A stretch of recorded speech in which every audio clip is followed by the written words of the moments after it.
So the fact that we can improve our ability to lead by focusing on these four areas means that we have the agency at any moment that we can choose to lead, and we can choose to be more conscious in our leadership, and we can choose to be conscious leaders who care.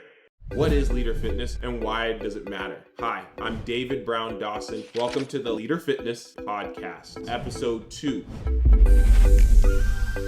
In this episode, we'll explore leader fitness, why it's important, what it is, and how you can use it to accelerate your growth, accelerate your impact, and accelerate your effectiveness in the spaces that you're in. In short, leader fitness is a holistic way to approach leadership effectiveness. Leader fitness is comprised of your mindset, your emotional intelligence, your decision-making, and your communication. Mindset, emotional intelligence, decision-making, communication. Don't worry, we're gonna go to the whiteboard soon. Actually, you know what? We're gonna do it now. All right, we'll draw this and let this sit. I know you're viewing the back of my head right now. All right, leader fitness. So leader fitness is comprised of your mindset, your emotional intelligence, your decision-making, and your communication. All right, so we'll dive into the what, and we'll dive more into this in a moment, but I wanted to draw it up here first so that you could have in your mind mindset, emotional intelligence, decision-making, communication. Now, why is leader fitness important? Accessibility, approachability, agency, accountability, assessment, ascension. Now let's dive into this a little bit more. The idea of leader fitness, when you hear the word fitness, in my mind at least, when I hear the word fitness, I think physical fitness. I think, okay, my physical fitness, I think about physical fitness, something that fluctuates sometimes, is contextual and can be improved. So that's the approachability, is by taking the fitness framework and overlaying it on leadership, on a leader. Now we're saying, no. It's not just somebody is born a great leader or not. It's actually, one, yes, everybody has gifts. Everybody is born with ideas, opportunities, and abilities that make them unique. And you can become a more effective leader. Just like for physical fitness, you can improve your physical fitness by eating properly, by exercising regularly, by sleeping well, and by drinking water. There are ways that you can improve your leader fitness as well by focusing on your mindset, your emotional intelligence, your decision-making, and your communication. As you improve each of these, you increase your likelihood of being an effective leader. You increase your ability to lead intentionally. All right, so that is approachability, and I just went straight into agency, right? So the fact that we can improve our ability to lead by focusing on these four areas means that we have the agency at any moment that we can choose to lead, and we can choose to be more conscious in our leadership, and we can choose to be conscious leaders who care, conscious leaders who communicate authentically from a place of resilience and empathy, rooted in stewardship, viewing leadership through the lens of stewardship. So approachability, agency, because at any moment you can become a more effective leader. The next step is accountability. With agency comes accountability. Because we know that you can improve your leader fitness, there's now no excuse to be a poor or an ineffective leader. When you view leadership through the lens of leader fitness, it removes this belief that, oh, they just were born a bad manager or bad leader, so that's just the way they are. No, it's a choice. If you're ineffective as a leader, it's a choice. And this framework removes the excuses that come when people think that you're either born a great leader or you're not. So we have approachability, we have agency, we have accountability, we have assessment. This is one that I love. When we talk about assessment, one of the exercises that we do in certain workshops it's called admirable attributes. And I'll dive into it. Admirable attributes is where we essentially say, hey, we're going to take a few minutes and we're going to identify 3 or 5 leaders who we admire. So we write those leaders down, and then for each of those leaders, we then write 3 to 5 attributes of those leaders that we admire. What are the actual attributes that you admire? That then helps us to say, okay, these are the attributes that I want to embody as a leader. As I'm looking to develop my future leader self, these are the attributes that I want to embody. This gets me jacked up because this is that first step of, hey, I know I want to be a better leader, but I don't know how. I'm not sure exactly what the approach is. And so this is that first step of, well, who do you admire? And why do you admire them? What are the attributes of theirs that you admire? And that's why we say assessment. And so you can then assess leaders on their mindset, their emotional intelligence, their decision-making, and communication. So this leader fitness framework allows you to more easily assess a leader's effectiveness and the attributes that you either want to embody or want to avoid. All right, so we have approachability, we have agency, we have accountability, we have assessment, and now finally we have ascension. So this is where it all goes. By increasing your leader fitness, you increase your effectiveness, your influence, and your impact. That is why leader fitness is important. So these are the benefits to the leader fitness framework: accessibility, agency over your growth as a leader, over your future; accountability, because we're not just born leaders, good leaders or not. We actually have agency, so then we have accountability to become the best versions of ourselves and to show up as the leader our teams need. We're able to assess, we're able to identify the attributes of leaders through this framework and see the ones that we admire and the ones that we want to avoid. And then ultimately, we're able to maximize our effectiveness, our influence, and our impact. We spent a lot of time talking about leader fitness, the why behind it. We identified why fitness, why this fitness framework. And now I hope you're understanding that it's to make it more approachable. It's to make sure we understand that, hey, we can take agency over our leadership development. We can hold leaders accountable for how effective or ineffective they're being. We can assess the attributes that we admire or we want to avoid, and we can ultimately ascend whatever ladder we choose to ascend. Now, I want to make sure that we don't gloss over this term leader. So I'll share with you my two definitions, how I define a leader. One, the first definition I love. First definition, I've held this definition for probably at least 5 years, probably like 5 to 7 years. And it's battle tested. And I still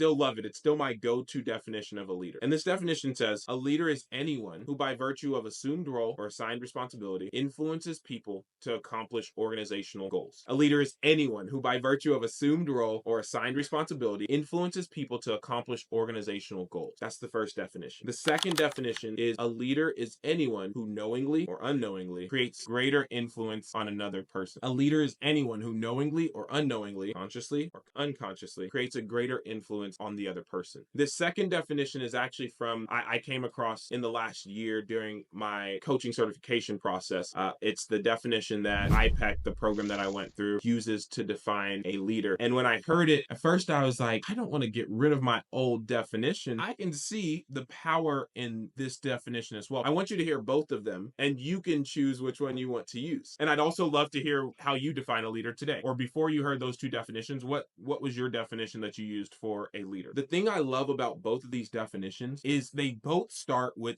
agency. Both definitions start with anyone. A leader is anyone who by virtue of assumed role or assigned responsibility. A leader is anyone who knowingly or unknowingly. This means that anyone at any moment can choose to be a leader. You can choose to lead in your family. You can choose to lead in your school. You can choose to lead in your team. You can choose to lead in your work. You can choose to lead in the space that you volunteer. You can choose to lead in the spaces that you're in. You can choose to lead in your community. You can choose to lead in the spaces that you're in. It's your choice. And once you choose, that's when the work starts. We use this baseline word, a leader. There's not positive and negative to it. It even says, the second definition even says, who knowingly or unknowingly. You may be a leader. You may be creating influence on other people without knowing it, knowingly or unknowingly. I love that about that definition. So just because you're unaware that you have a gift of communication doesn't mean that people aren't impacted by it. Doesn't mean that it doesn't influence people. Now, the next step of that is to knowingly, it's to consciously grow that skill, that gift into a skill, and then use it, from my perspective, use it for the glory of God and the good of others. My fascination or obsession with leadership stems at minimum back to high school, probably even before then. At the time, I equated leadership to impact. And even now, I still do to a certain degree. And for myself, I've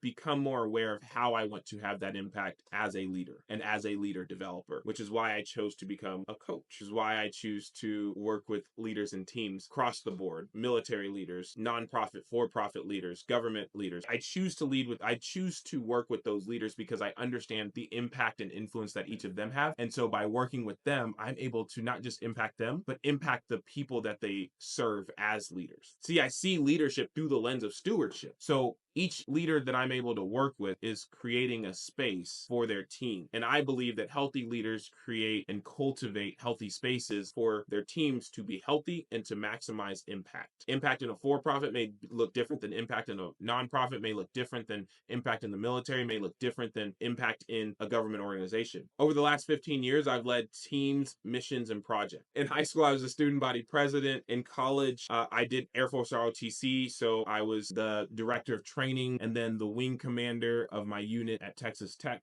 I've led teams as a civil engineer officer. I've led teams as an air advisor. I've led different projects and different missions. I've studied leadership and I've studied leaders. And I've seen both effective and ineffective leaders. And I've seen the impact of those leaders, both effective and ineffective. And I've seen the impact on real people. And that's why I do the things I do, because I've seen the impact of an effective leader. I've seen the impact of a conscious leader who communicates authentically from a place of resilience and empathy and who views leadership through the lens of stewardship. I've seen the impact of those leaders on their people, on the people that they're leading. I've also seen leaders are unaware or unconscious of how they show up, who may not, I don't know, but who come across as not caring or as apathetic. And I've seen the impact that that has on the people that they lead.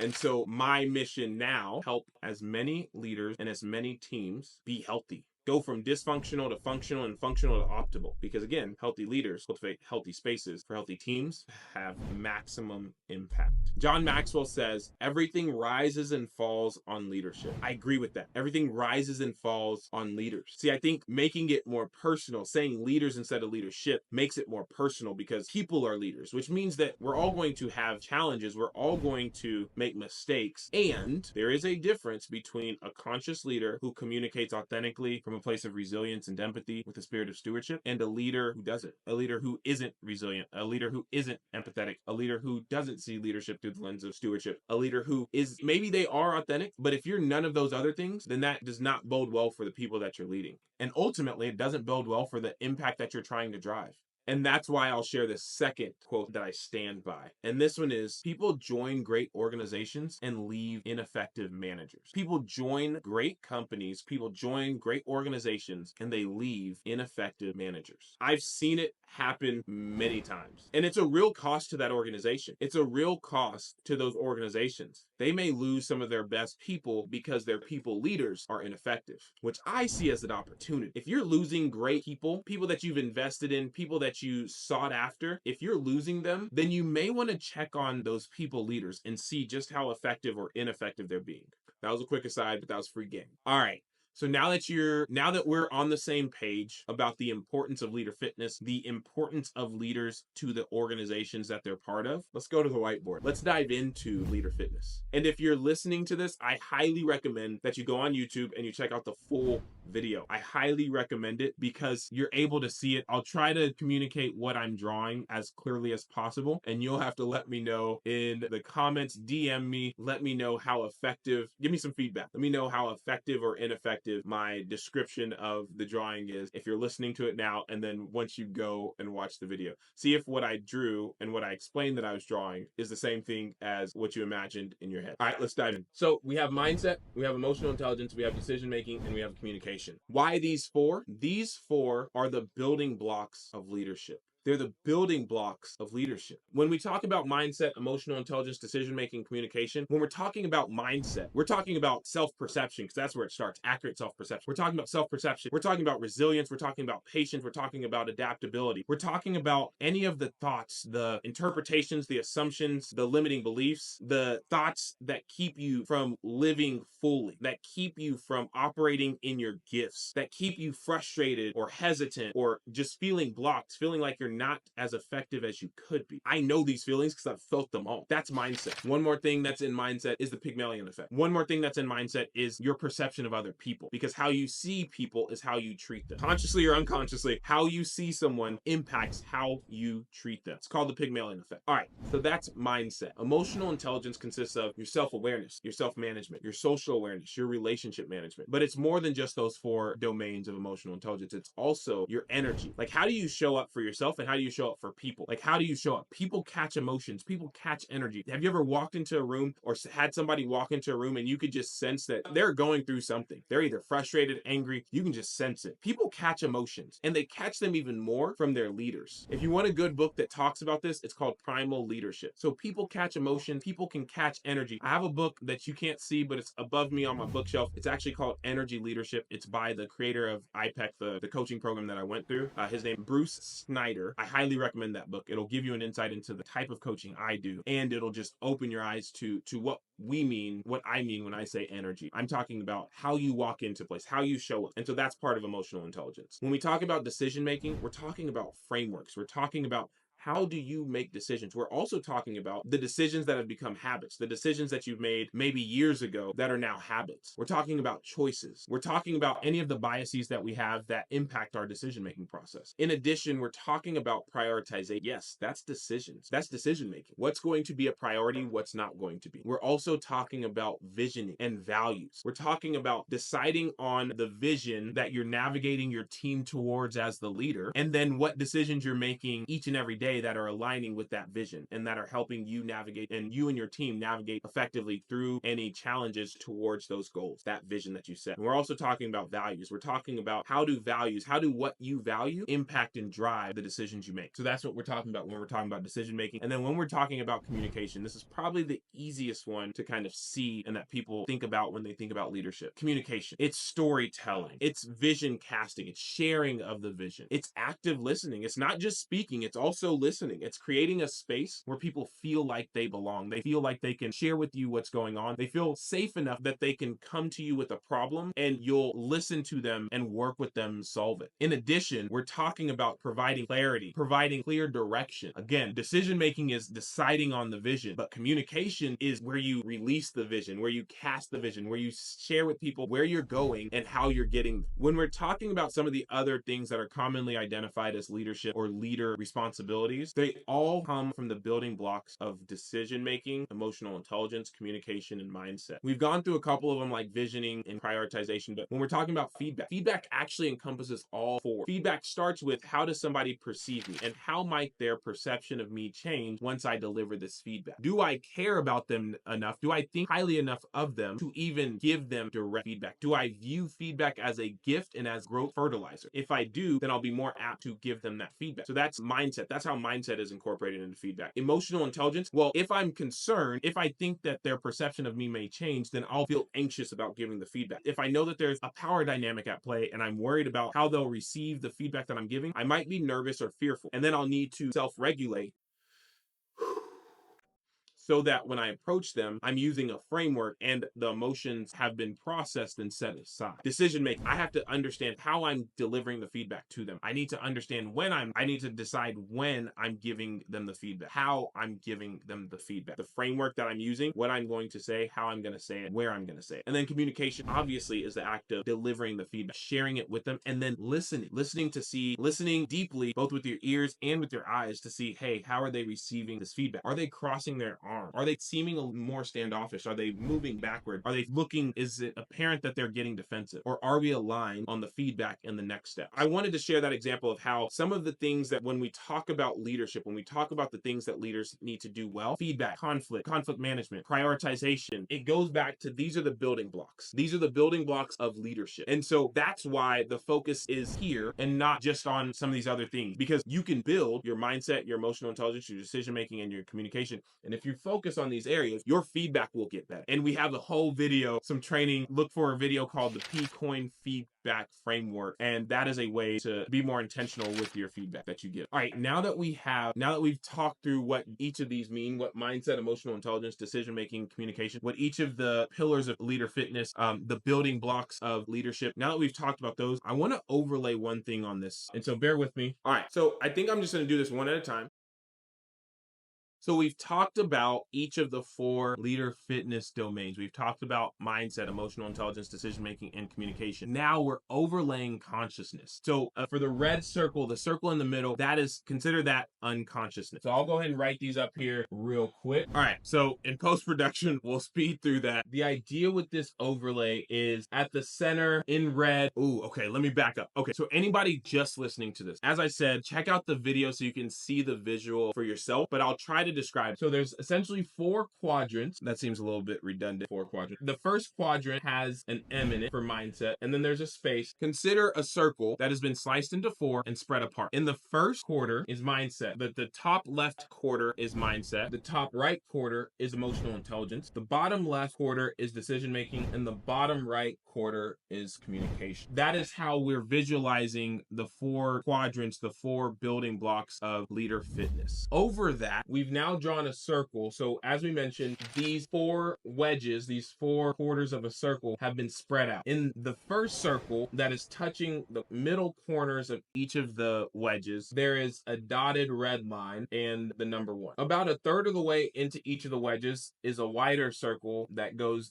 a dashed blue line, and in that circle is number 2. There's a circle that encompasses the entire circle, and that is in green, and that is labeled consciousness. It's labeled number 3 in consciousness. The idea being that with leader fitness, whether you are aware, conscious, or unconscious of your mindset, your emotional intelligence, your decision making, your communication, and how it's impacting the people around you, regardless of whether or not you're aware, you're still having an impact. It just means that you're not being intentional about how you're going about it. So that's why we have the middle circle that is touching the edges of each of the 4 quadrants, but not expanding into them. It's unconsciousness. It doesn't mean that you don't have influence. It doesn't mean that you're not making impact. It just means that you're operating unconsciously. All right. The second circle is awareness, and that is about a third of the way or halfway through each of the circles, each of the quadrants. And that's really saying, hey, I'm aware of some of my emotional intelligence, or I'm aware of these 4 areas broadly, but I may not have taken that third step, which is consciousness. Consciousness is about, I understand how I'm showing up impacts the world, and I want to intentionally improve each of these areas so that I can maximize my effectiveness, my influence, and my impact. For the people watching this who are Christians, I want you to think about it this way. Our consciousness of Christ, our consciousness of our relationship with Christ, and the power we have from God, and the fact that we're children of God, and we've been fearfully and wonderfully made, and we have the spirit of, we don't have the spirit of fear and timidity, but we have the spirit of power, love, sound mind, and self-control. Understanding that and being conscious of that impacts how we move through the world. It impacts how we show up in spaces, or it should. If you are aware of those things, that's different than if you have the consciousness to say, hey, I'm not just aware, but I understand and I'm using. It's awareness plus I'm using this in how I work and interact with people. And that's the differentiator between awareness and consciousness. It's not just a knowledge of, it's incorporating it into your daily life for the glory of God and for the good of others. Leader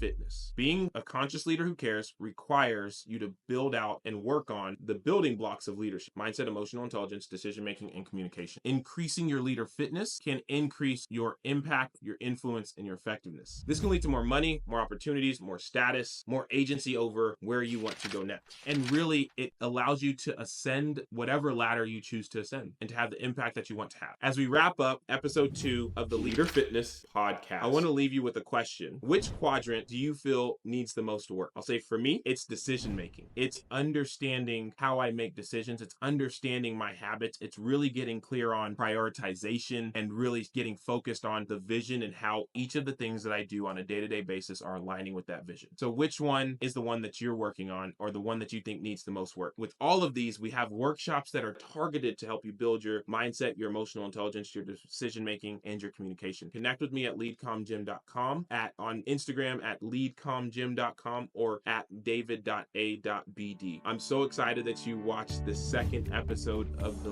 Leader Fitness podcast. And hey, you know what Leader Fitness is now. Now you have the agency and the accountability to become the best version of yourself and the leader your team needs. Tap into Lead Com Gym and let's grow together. Take care.